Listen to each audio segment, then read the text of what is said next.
Now, hopefully you can tell by the intro, this video is all about this belt rig I've set up right here. Now, as an infantryman in the 90s, I was always envious of our British and Israeli allies. I was envious of their kit. The British with their PLCEs, personal load carrying equipment, and the Israelis with their custom-made assault vests. Both those systems way over engineered, tons of padding, tons of custom pouches, and we were stuck with ATS gear, which of course had those metal ATS clips that rode hard against your body, and those metal clips always came undone, so you had to tie everything down with 550 cord. I always wanted a British style kit, that huge webbing belt. So now that I'm long retired, I decided, hey, why not put one together and make a video about it and talk about its performance and its application, where I see something like this being useful today. So let's get into it right now. Now, as an ATS brand ambassador for this project, I went with all ATS gear for this LCE, load carrying equipment. That's how I learned it when I first joined the Army. The ATS gear, we called it LCE, later LBV for load bearing vest. Now, in the last few years, Spirit Systems, they've come out with a full-blown rigged up belt with H harness, and I believe they're calling it their jungle kit or jungle rig. And really, since Spirit has launched that, really that name has kind of stuck. When it comes to rigging up full-blown patrolling belts, they're really being called jungle kit right now. But I still know it as an LCE, or for this, I just call it my patrolling rig, because that's, if I was patrolling and didn't have to wear body armor, it would be something like this. So again, this is all ATS Tactical Gear. Some of the stuff I requested from ATS Tactical Gear, and some of the stuff I had on hand to build this complete, I would say, patrol rig loadout. So let's get into exactly what pouches I'm using for this, and for that, let's cut to this clip. All right, rigged for an AK, I've got a double AK mag pouch, a medium GP pouch with a Glock knife sandwiched in between, 2 slimline upright GP pouches with a soft bleeder pouch in between, a micro IFAK as a GP pouch, and 2 more AK double magazine pouches.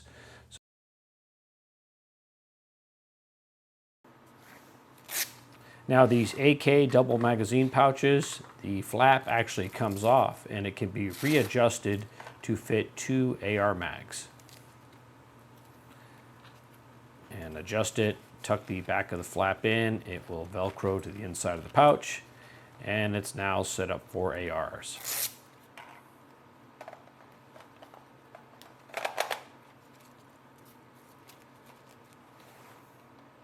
Now, my intent was to set this up kind of like British style, loading this up with enough gear on it to support myself for 24 hours. Watching a lot of videos on British kit and their PLCEs, a lot of former and current British soldiers talk about how they want to be able to live out of their system for about 24 hours. And that was my goal in setting this up, putting everything I would need on here for a 24-hour duration. Now, of course, I would never knowingly go into harm's way without body armor, but for this, I just wanted to set up a full belt kit as if I did need to patrol around. What would it look like? So exactly what makes up the contents I have in here right now. Let's flip the camera around and I'll go over what's inside all these pouches. So the ATS double AK mag pouch will hold 2 mags.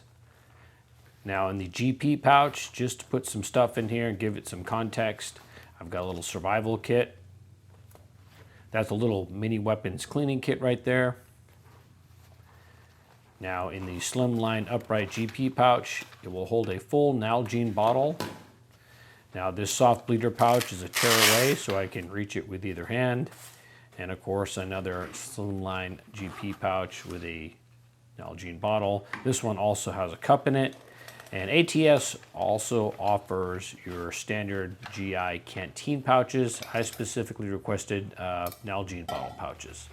And then that micro IFAK I'm using as a GP pouch, got a water purification, some insect repellent, and an old school Lensatic compass right there.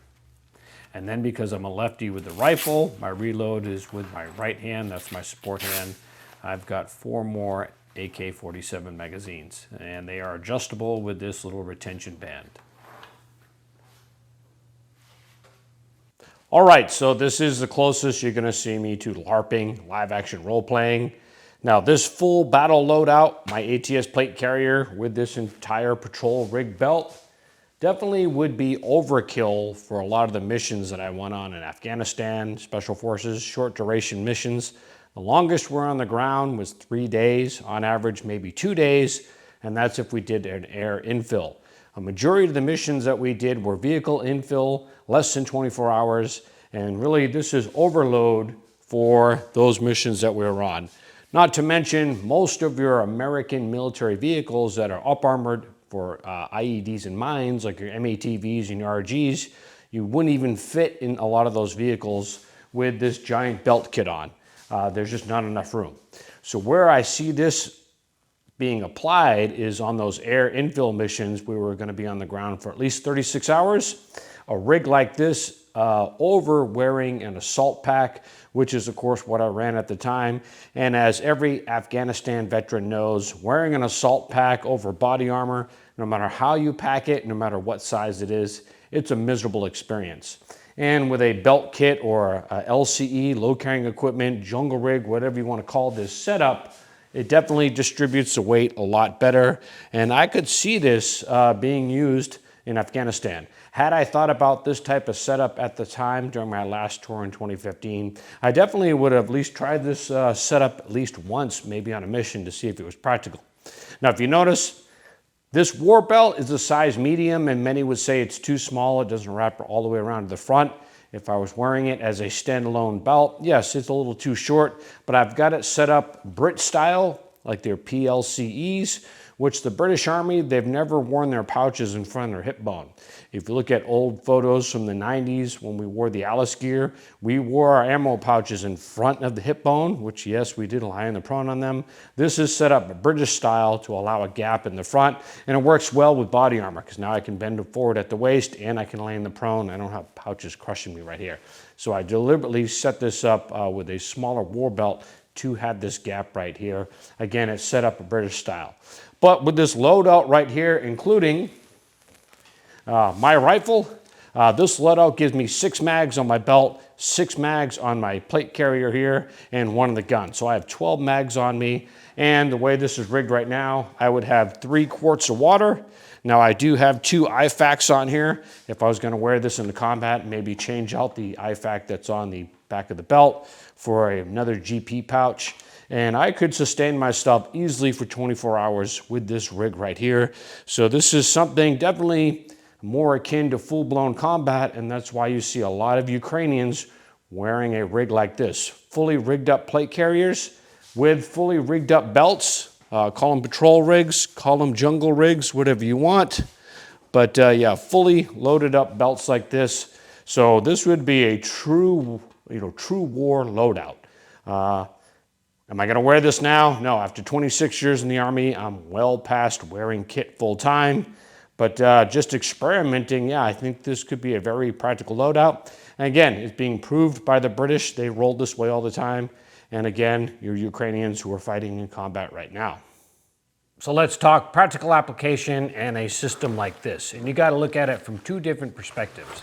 The first is our military. Currently, we're a peacetime army. Ever since the withdrawal from Afghanistan, yes, we do have some special operations forces always deployed worldwide doing some stuff. But for the most part, our military is a peacetime army, and they're reverting back to really how it was when I first joined. They're back to rucksack marches, and they're back to doing a lot of training, not in body armor. They're wearing patrolling style rigs. The problem is this belt system really doesn't exist anymore in the military. I had the ATS gear, which is a belt system with a suspension harness. The Army's moved away from that. Honestly, I think they forgot how to make good gear, and they've gone with the TAP system, which there are plenty of videos by other YouTubes out there explaining just how dismal the TAP system is. It's a chest harness, no padding whatsoever on the shoulders. It's not even a real H harness. It just has a single strap in the back like the old ATS gear LCE. And you have to, as a soldier, attach everything you're going to need on the chest harness. Now, I'm a fan of chest harnesses for low profile, short duration missions, just putting the mags and the stuff you need for the immediate gunfight on the front. Not all your mission sustainment gear and all your ammo. So with the TAP system, soldiers are forced to put their water on here, Ammo, radios, spare batteries, grenades, notebooks, anything that they carry in the field is going to be worn on their chest. They're only using half their body. And a fully rigged TAP system is putting all the strain on your lower back as opposed to distributing the weight all across your body like your standard old school H-harness will your load carrying equipment. And I think the Army needs to look back in its history and realize we've got through Vietnam, Grenada, Panama, all these different conflicts with the old school H-harness style. And if I were a soldier serving today and I was doing all this training, I would want a system like this. I think this would be perfect for patrolling operations. Again, if I know I'm going into a gunfight, I want body armor. But when you're talking about having to live out in the woods doing your classic patrolling operations where you're living in ORPs and just patrolling around with a rucksack, living in the field, I definitely would want something like this over the TAP system right here. This is just dismal. Thankfully, there's a lot of companies out there that do offer suspension upgrades for these really dismal harnesses and some other accessories. Talking with some buddies of mine who are serving in the Army, a lot of units are not even letting soldiers use their own gear, and they're forced to roll with this TAPS harness. Again, I can't tell you just how dismal and how hated this system is with soldiers in the Army. So again, definitely would want something like this. Now, the other application, let me get into it right now. Now, of course, during the War on Terror, we were fighting an insurgency, both in Iraq and Afghanistan. And really, what did that look like? It looked like with us living on relatively safe operational bases, and we would go out on short duration missions and then come back. And for that, the plate carrier setup, completely suitable. Put everything you need to fight and be out and about on your plate carrier. I have multiple videos about this setup. Again, I'll put links down in the description. But short duration missions, the longest I was on the ground in Afghanistan was maybe 72 hours. And of course, I used an assault pack for anything over 24 hours. But these short duration missions, we were not in days-long firefights like you see going on in Ukraine. One of the biggest firefights I was in, I used 4 magazines. That's because my role as a team sergeant is to manage the men.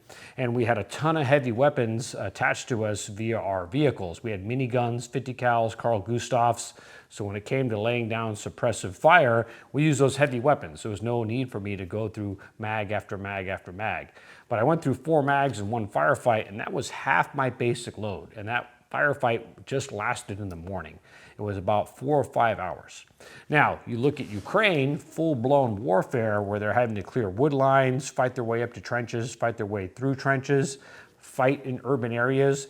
These days-long firefights, our American Western basic load of 7 mags of 5.56, 210 rounds is not going to last you that long at all.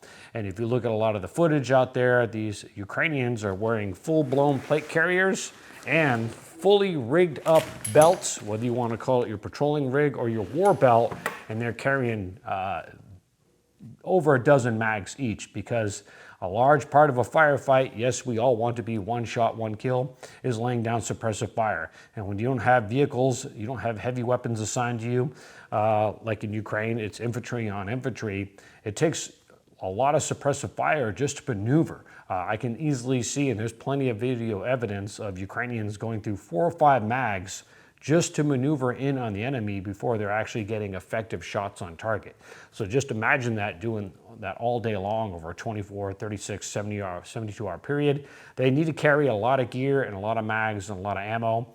In fact, in promoting this video online, I've had one Ukrainian soldier give his input, talking about how a basic load of 7 mags is not going to last long at all in Ukraine, and they way had to plus up their basic loadouts. So that's another application where I can see a fully rigged patrolling rig supplementing your body armor loadout coming into play, and it's scalable. So if you are just a vehicle crewman, or it's a short duration mission, or your primary role isn't to be clearing trenches, sure, you can roll with a plate carrier setup. Has enough on here so sustain you through a firefight. It's proven, I've used it. But if you know you're going into a heavy engagement or you need to clear those wood-lined trenches, then you plus up with this system right here. The British Army, even though they have Molly gear, they have modern body armor. A lot of them, if you look at the British infantry and videos online, they prefer to still roll with their modern PLCEs and a plate carrier over it. Some of them have pouches on their plate carriers. A lot of them, they run slick, and they're still going again with a full PLCE. So it's a proven design. It's still out there. I can see it slowly being adopted or being brought back into the US military because the nature of war is changing. We're not in an insurgency, and future conflicts are probably going to be like Ukraine, full-blown war style. Now, of course, with your flap style magazine pouches, you're going to be slower on the reload. But the first 2 years in the War on Terror, all the pouches we had were flap style. I did not see my first open top magazine pouches till about early 2004, which was going into my second tour in Iraq. And on the flat range, yeah, you're gonna be slower, but as I'm demonstrating here, if you're in the middle of a firefight, when your gun goes empty, you should be seeking cover for the reload. You should be moving out of the way. Only on the flat range do you sit there and just reload out in the open.